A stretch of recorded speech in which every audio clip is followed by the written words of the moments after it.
நீளமான கூந்தல் தாழ்ந்து வந்ததென்ன வனிதை உந்தன் பாதம் கண்டு வணக்கம் சொல்லவோ தேன் மிதக்கும் உதடு சேர்ந்திருப்பதென்ன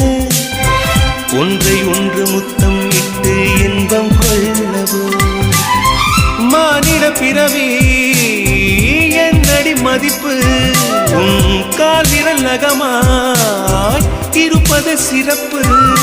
100 கோடி பெண்கள் உண்டு உன் போல் யாரும் இல்லையே ஆனால் கண்ணி உந்தன் கண்கள் மட்டும் காணவில்லை